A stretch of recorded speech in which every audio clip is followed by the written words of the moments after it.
Welcome back to my channel. आप सबका आपके अपने यूट्यूब चैनल पर हार्दिक स्वागत है।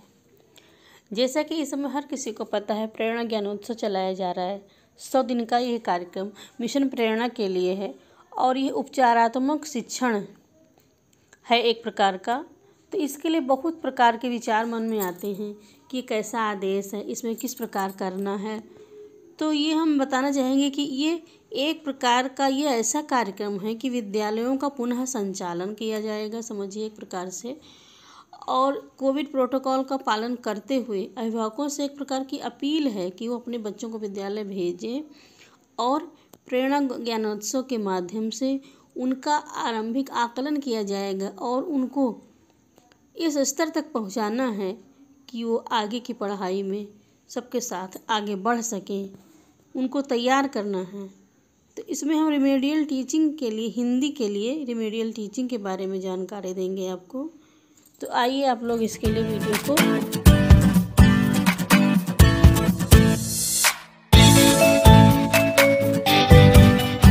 प्रेरणा ज्ञानोत्सव, रिमेडियल टीचिंग, मिशन प्रेरणा, लर्निंग आउटकम, बेसलाइन आकलन, तमाम तरह के बिंदु हैं शिक्षकों के लिए।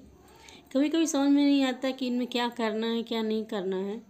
वैसे अब तो इसके लिए तमाम प्रकार के प्रशिक्षण प्राप्त हो चुके हैं। ट्रेनिंग प्राप्त करने के पश्चात शिक्षकों की समझ में काफ़ी कुछ आ गया है।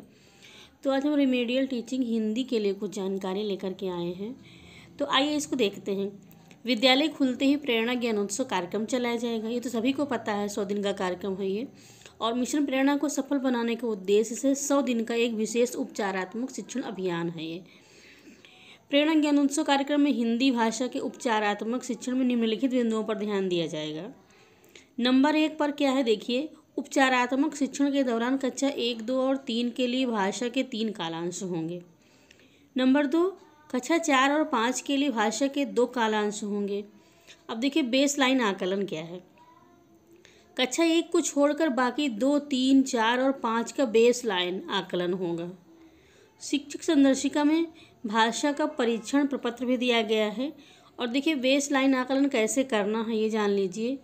पठन कार्ड दिए जाएंगे इसके लिए और स्कोरिंग प्रपत्र में नोट भी करेंगे। फिर कक्षा 2 और 3 के लिए क्या है, शब्द कार्ड का प्रयोग करेंगे। कक्षा 4 और 5 के लिए पाठ कार्ड का प्रयोग करेंगे।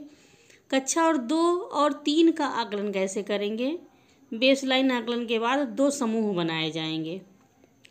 समूहों का निर्धारण कक्षा 2 और 3 के लिए देखिए बच्चों की उपलब्धि और निर्धारित समूह, कॉलम खींचेंगे इसके लिए।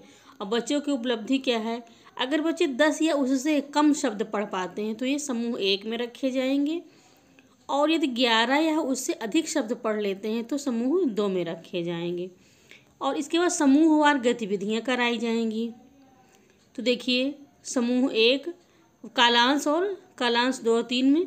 कालांश में देखिए पहले क्या करना है, कविता कहानी पोस्टर पर कार्य कराया जाएगा। फिर देखिए कहानी पर कार्य, चित्र पर कार्य। और इसके बाद कालांश 2 और 3 में देखिए वर्ण मात्रा की पहचान, अभ्यास पुस्तिका पर कार्य स्तर 1 और सहज पर कार्य कराया जाएगा। पठन तथा मौखिक कार्य कराया जाएगा। इसके बाद समूह 2 में देखिएगा कालांश में 1 और कालांश 2 और 3 में, कालांश में कहानी पोस्टर कविता पर कार्य होगा। और इसमें देखिए वर्ण मात्रा पहचान, शब्द वाक्य पर कार्य कराया जाएगा। और अभ्यास पुस्तिका कार्य पुस्तिका पर कार्य होगा। चित्र पर चर्चा की जाएगी इसमें, और भी सहज 1 और 2 शब्द पर कार्य होगा। पठन और मौखिक कार्य। फिर समूहों का निर्धारण कक्षा 4 और 5 के लिए कैसे करेंगे, तो इसके लिए भी उसी प्रकार कॉलम खींचे जाएंगे। बच्चों की उपलब्धि, निर्धारित समूह, 5 या उससे कम शब्द पढ़ पाना, समूह 1 में रहेंगे। और 6 या उससे अधिक शब्द पढ़ पाना, समूह 2 में रहेंगे। समूहवार होने वाली गतिविधियाँ देखिएगा।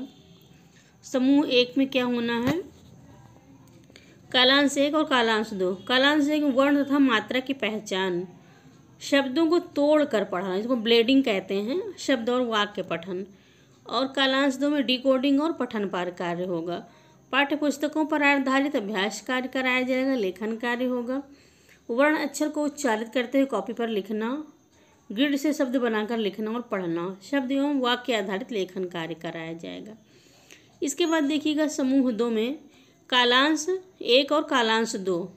कालांश 1 में वर्ण एवं मात्रा पर कार्य, फिर शब्दों को तोड़कर यानी ब्लेडिंग करना है, और शब्द और वाक्य पढ़ना, ग्रिड से शब्द बनाकर लिखना। कालांश 2 में डिकोडिंग तथा पठन पर कार्य होगा, पाठ्य पुस्तकों पर आधारित लेखन कार्य, अभ्यास कार्य। अब देखिए आकलन टूल्स का प्रयोग कैसे करेंगे। तो इसके 2 स्तर हैं, कक्षा 2 और 3 शब्द पठन कार्य। ये शब्द दिए गए हैं, इनको देखिए मन, नल, रथ, कमल, घास, बस, फूल, पाला, नरमी, पतंग, मकड़ी, सपना, जूता, लकड़ी, जलेबी, मलाल आदि। और इसके बाद स्तर 3 है कक्षा 4 और 5 के लिए। तो इसके लिए पाठ कार्य होगा। जैसे एक पैराग्राफ लिखा हुआ है, मोहन घर के सामने एक बगीचा था, उसमें आम के पेड़ लगे थे। मोहन बगीचे में खेलता था, उसके भाई बहन भी खेलते थे, वो मिलजुल कर रहते थे। और इसके बाद स्कोरिंग प्रपत्र कैसे भरेंगे ये देखिएगा कक्षा 2 और 3 के लिए।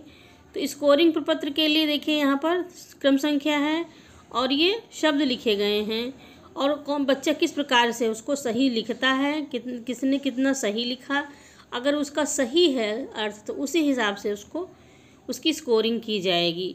तो इस प्रकार ये एक हमने नमूने के तौर पर एक उदाहरण के लिए ऐसा तैयार किया है पेपर। और इसके अलावा आप लोगों को प्रशिक्षण में काफ़ी कुछ जानकारी प्राप्त हुई होगी, पुस्तिकाएं भी मिली हुई हैं अध्ययन के लिए।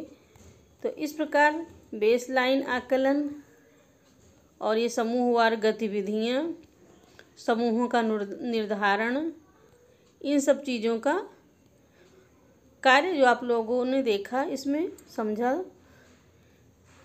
अब ये रिमेडियल टीचिंग थी हिंदी की। तो इस प्रकार और भी भाषाओं का आपका, जैसे इसमें गणित है, गणित के लिए और हम महत्वपूर्ण बात यह है कि कक्षा 1 के लिए बेसलाइन आकलन नहीं होगा।